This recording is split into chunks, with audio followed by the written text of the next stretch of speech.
Hello you guys, and welcome back to another video. This video is gonna be like food, just all food. I decided that I need to start prepping my food for the week because stopping and working and trying to cook and all that good stuff, it's just not the lifestyle I want. Okay, I want to be able to just grab a little meal and go. So I find myself getting Uber Eats way too much. I think this is gonna help with that, so I'm excited. So let's see what's on the menu. I have some salmon. Salmon is just my thing, okay? And y'all know. Okay, and I also got some chicken tenderloin, so I feel like we should do like maybe a Chipotle bowl one day. So I think I'm gonna do salmon and potatoes, because I have some potatoes and also some rice with the chicken. And then I'll get like some veggies and stuff to go with the rice and the chicken. So, salmon and chicken, rice and potatoes. I got red potatoes too. I actually probably should have brought the other ones because I want mashed potatoes. I don't want like cubed potatoes. I just want some mashed potatoes. So these are gonna work. I have ground beef, and I figured we can make this ground beef out of 2 different meals. We could do some tacos and some burgers. So I'm probably gonna make up a few burgers, probably like 2 burgers, and then the rest is gonna be tacos. So I think that's it. This should be super easy. I should be able to knock this out in a few hours, probably like 2 hours or so at the max, honestly. I'm so good at multitasking when I cook that it never takes me too long. Anyway, let's get started. All right, we are starting off with the potatoes. You can keep the skin on, but I like to take that off, especially when I'm having mashed potatoes. I just like them nice and creamy. So I'm just gonna chop them up into even pieces. They just have to be even. They don't have to all be small or big. You just have to make sure whatever y'all chop up that it's even, okay? So that they can cook throughout at the same temp and have the same smoothness. So now I'm gonna go ahead and separate the 2 meats because I wanted to make burgers and tacos. So I'm taking out about 2 burgers and I'm placing them on this scale because I want them all to be even. I like mine to be 3 grams each. I just feel like that's the perfect amount for like how burgers are made. Normally they say 4, but I just feel like that's too big for me. Just give me 3 grams and I'm good. And I do not season my burgers until they are actually cooking. There's a whole reason behind this. Trust me, they taste so much better and you can actually taste the seasoning and everything. It's just so much better, y'all, I promise. Now, I'm actually not gonna cook the burgers today, so I'm just gonna put them in a container and put them in the refrigerator until I'm ready to make the burgers. So now I'm gonna move on to my salmon. I always like to put a little bit of oil on all of my meat before I season it. It just helps for all the seasonings to stick to whatever you are cooking. Please remember this. This will take your cooking skills to the next level. I promise. People will start to taste the flavors that you've added.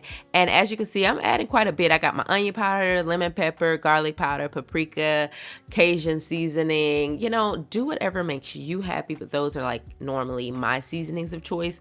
And as you can see, I'm doing the same thing for the chicken, putting on the same seasonings. Sometimes I'll add a little bit of hot sauce depending on how I'm making my chicken, but I didn't this day. I'm just gonna put it on a skillet. Now that everything is seasoned and prepped, we can head to the cooking stage. I'm gonna go ahead and throw the salmon in the air fryer.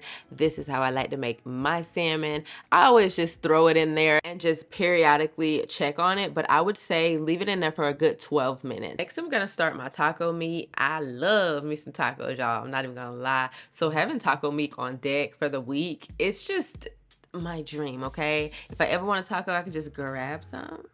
Count me in. But also I'm gonna go ahead and put those potatoes on because of course they're gonna take some time. So I went ahead and put those on while my ground beef was browning. And now I'm gonna add some pineapple juice. This is like my little secret to my good old tacos. I love to add some pineapple juice. If I don't have pineapple juice, I'm literally like, I can't make tacos. Now, honestly, when I'm seasoning my tacos, it changes up. Like, I never really make my own taco seasoning, even though I'm pretty sure I could. I just always buy a little packet, throw it in there. That's it. Now on to the rice. Every cup of rice, you have to double it with liquids. So as you can see, I wanted 2 cups of rice because 1 cup just ain't enough for a week worth of rice. And now I'm just rinsing the rice until the water runs a little clear. If you don't do this step, it'll be like mushy, and I hate mushy rice. So make sure you wash your rice. And now I'm just gonna heat some butter on the stove in the same pot that I cook the taco meat, just because I love the seasoning of taco meat. So I figured it wouldn't change how my chicken tastes. And I forgot to get chicken broth from the grocery store, so I decided to make some. I just took some chicken bouillon and added it to some warm water, and then you have chicken broth. And as you can see, it is 4 cups. I am going to use this as the liquids that go into the rice that I'm making. Now on to the rice. I did clean the pot out, add a little bit of butter and some garlic. I love garlic. And then I'm just gonna add the cleaned rice into the pot. Normally I would add the water first, but this is completely different. I've been cooking my rice a little bit different recently, and I like it. And sometimes I also add peppers, but I'm gonna add a little bit of the chicken broth mixture that I made so that I can stir it just a little bit better, and also add my Lipton onion soup mix because I really wanted some flavor in this rice.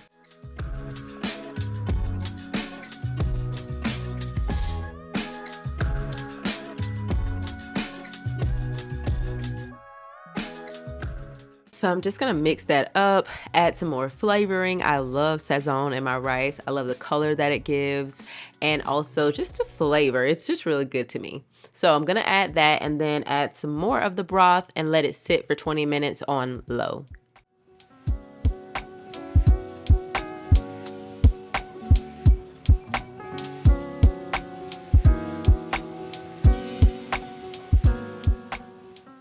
Now that the potatoes are done, I'm gonna drain them, but also save that reserved liquid just in case you need a little bit of moisture to the potatoes. But I'm gonna also add them back into the pot and add all of the creaminess and goodness and mash these up. So I'm gonna add some butter, heavy cream. I normally would have added some sour cream, but I didn't have any sour cream. I'm also gonna add some cheese, and we're just gonna keep mashing and smoothing this out. But other than that, that's pretty much it. And also add seasonings, of course.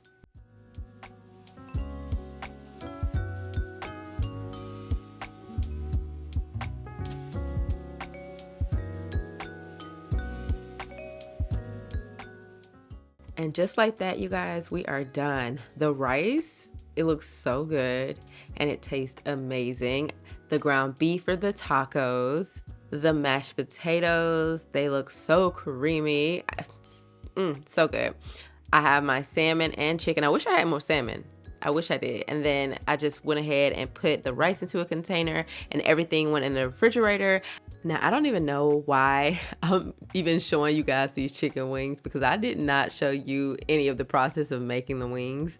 I started off by showing you guys, but then I didn't. But I will say, putting baking powder and cornstarch into your chicken before you air fry it, it makes the chicken taste so good, you guys. But if you guys want to see how I make my lemon pepper wings in the air fryer, let me know. Hopefully y'all like these videos. If you do, give it a thumbs up, and I can't wait to see you in my next one.